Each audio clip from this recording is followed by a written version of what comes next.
My sister here, Michelle Johnson, is with me.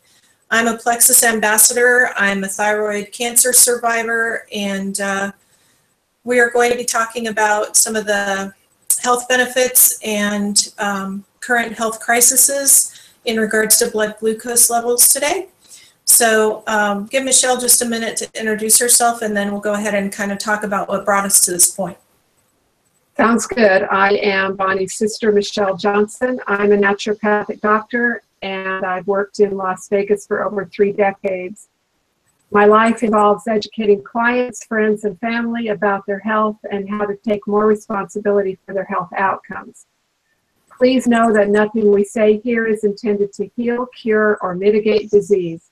Please consult an appropriate healthcare provider if you have serious health issues before beginning any supplement or medication.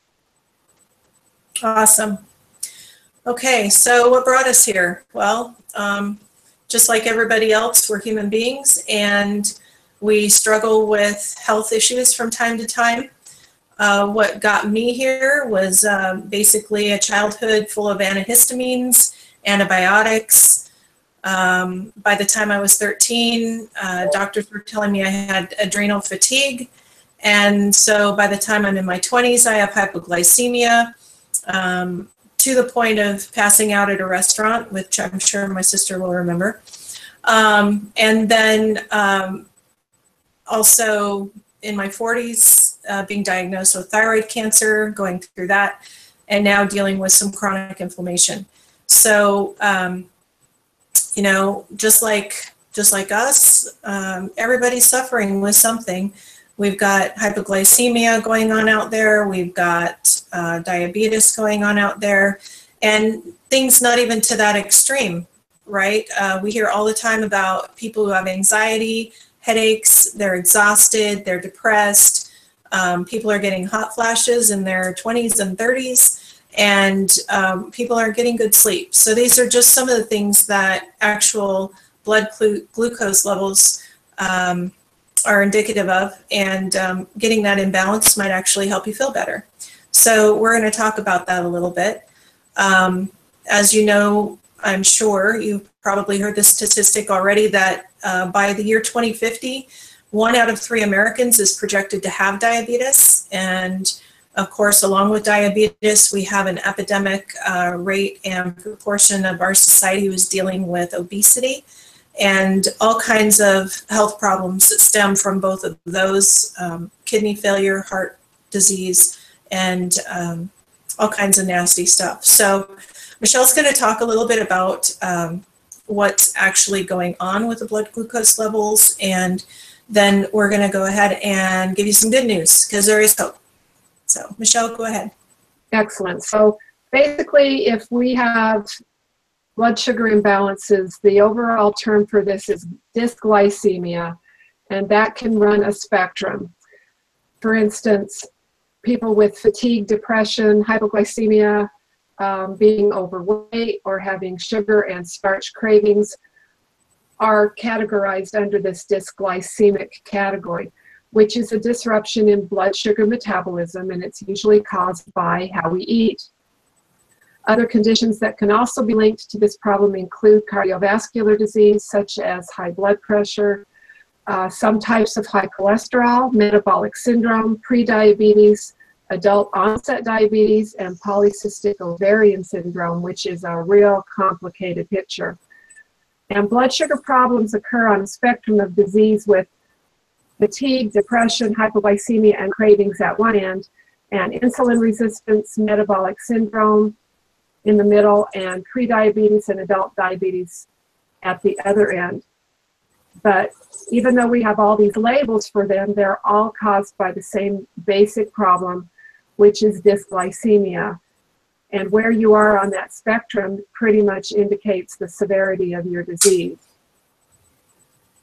So, having said that, I have many clients who come in and blame hereditary factors for their blood sugar issues, or their hypertension problems, or other imbalances.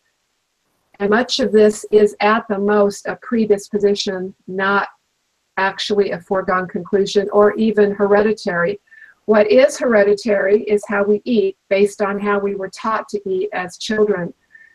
And that carries on through generations. And it's important to qualify that by saying that those that came before us in our ancestry 2 or 3 generations back had much better food to choose from than what we have. But nevertheless, it is still crucial that we set a foundation of health by how we eat. Too many people think they can continue to eat garbage and let their supplements or their medications offset the consequences. And that is a very faulty thinking process. And yes, we do have to be extra careful about the quality of our food because there are toxins in the air, food, and water these days. So we need to be at least as careful about what goes in our mouths to the best of our ability as we would be in what we put into our cars, for instance, for fuel. Nobody would ever assume that putting sugar water in there instead of gasoline would allow the car to run efficiently. But cars do not have emotional relationships with gasoline like people have with food, nor do cars crave substances that are not good for them. Foods high in simple carbs that digest too quickly and require too much insulin will eventually cause a tired pancreas and these insulin sugar issues we're talking about. Sugary, starchy foods are the ones that cause insulin to be released during the digestion process. This includes most grains as well because their cellulose bonds are broken during cooking, and nobody I know eats their grains raw. In my experience, overt sugars, quickly digested starches such as potato chips, corn chips, etc., and wheat are the biggest culprits relative to blood sugar stability. So Bonnie's going to tell us now a little bit about how we can eat more healthy in order to set this foundation. Excellent. So as you were talking about that, one other thing kind of came to mind, and that is so many of us start our mornings with a cup of coffee, and a lot of us stop at our neighborhood coffee store and we have the caramel and we have the whipped cream and we have the sugar and we have all of this going on. And my understanding is that sugar and caffeine are kind of a double whammy to this whole process. Is that correct? Absolutely, because coffee overstimulates the adrenals, sugar overstimulates the adrenals, and adrenal health is critical to blood sugar health. In addition to that, we've also established that the sugar is a time bomb for the pancreas, so definitely not the best way to start your day. Okay, good to know. So, so that's a great start, right? It's going to be a little challenging probably to pull off the coffee in the morning, but we'll be talking about an excellent replacement product that I completely love. I've actually pulled myself off of coffee, and now for about a little over 2 months, not even a sip. So I can tell you it can be done. I've had very few withdrawal symptoms, and I'm actually really, really liking what's going on with my health. So let's talk a little bit about what kind of help there is out there. Michelle was talking about the power of food, right? Both in negative and now in positive context, we can actually do a great deal of healing in our own lives through the power of food. Food is actually medicine for our bodies. It's the substance that our bodies were designed to consume. And of course, the things that that were placed here on planet Earth with us are those kind of foods that are intended to heal us. So we do have a great line of supplements we're going to be talking about, but as Michelle was saying, it's really important for us to take the personal responsibility of giving our bodies what they need in terms of food and letting them function and heal, as well as adding supplements in to help offset some of the difficult situations that we run into, and to just get ourselves back in balance a little bit faster. So one of the supplements that we're going to talk about today is a product that Plexus creates. It's called Slim, and it comes in a stick powder form. You just dissolve this in 12 to 20 ounces of water, take it 30 minutes before a meal, and it helps with a lot of great blood glucose stabilizing effects, as well as just helps cut those cravings down. We're all very carb hungry in the United States, and breakfast foods are notorious for being high in carb content, simple carbohydrate. But you know, one of the other things that I do every morning is very helpful, and that's just a smoothie with some good organic non-GMO produce. Some people will add their Slim to it. Some people add their Slim to a healthy vegan protein drink. And those are all very easy ways to kind of start to modify your lifestyle and your lifestyle food choices. That's been a huge benefit for my life, and I'm comfortable and confident in knowing that I'm actually getting some good nutrition every morning without having to jumpstart myself with caffeine and sugar. Okay. Michelle, do you want to speak a little bit more to some of the good health solutions as far as, you know, being plant-based, sticking with organics or non-GMO, or does that pretty much cover? Well, just so that people understand that most nutrition that actually does any healing is plant-based. We are not really designed to be eating a lot of animal protein because our digestive systems are way too complicated, and if we were to stretch them out, they would go around the block. And yes, I'm being a little bit facetious, but we were intended to get our nutrients from plant-based products. So fruits and vegetables, nuts and seeds and legumes are really the best foundation to help you achieve the kind of health outcomes that you're looking for. And then occasional animal protein if that's what you are interested in, but it still needs to be quality and it needs to be in limited doses. Okay, good to know. So we've talked a lot about the problem. We've talked about some of the solutions.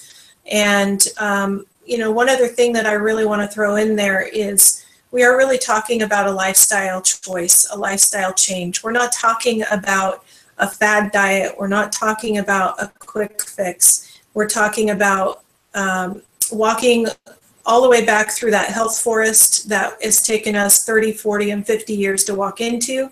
And although good supplementation can help alleviate some of the symptoms you're feeling rather quickly, it's something that you need to stick with because it's taken us a period of time to get to where we're at, and it's going to take a similar amount of time to get out of where we're at.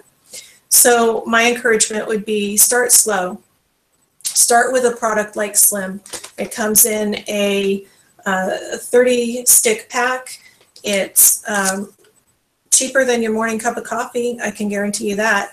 And you're actually spending money on something that's going to prolong your life and the enjoyment of your life and time with your children, and you're actually going to feel great.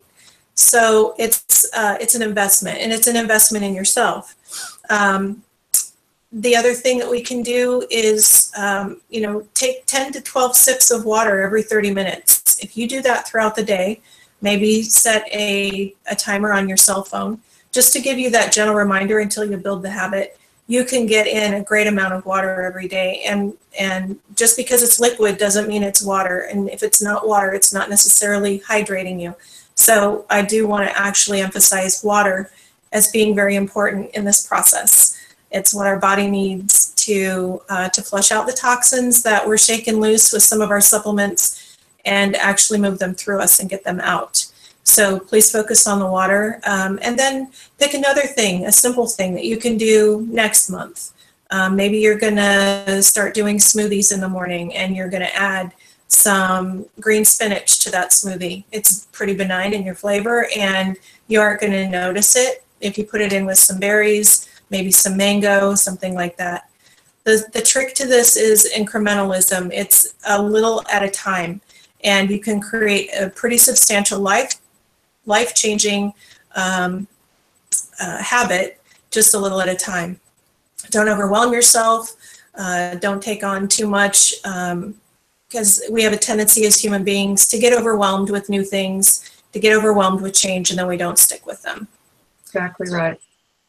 One other note of worth I think is important relative to hydration, and that is that our bodies were intended to be maintained at approximately 70% water. So when people talk about the meat suit we live in, we're actually talking about the water suit we live in. And so many health problems, body pain, inflammation, mental clarity can be achieved by proper hydration. And I do recommend distilled water for that purpose. Yeah, that is something that I've implemented myself. The distilled water actually helps me a great deal because some of my inflammation is based in the kidneys, and I can always tell when things aren't moving through as they need to. I get some low back pain, I get swelling in my right foot, and since starting with the distilled water, that's really mitigated quite a bit. So if you're concerned about drinking distilled water, please don't be that concerned. Our kidneys are actually distillers, and so what you're doing is kind of easing the load and lightening the work that your kidneys need to do. And if you're eating a good plant-based diet, you have no reason to worry about the minerals that you're getting because they're actually converted into a format that you can absorb and doing you a lot more good than anything that you can get in a bottle.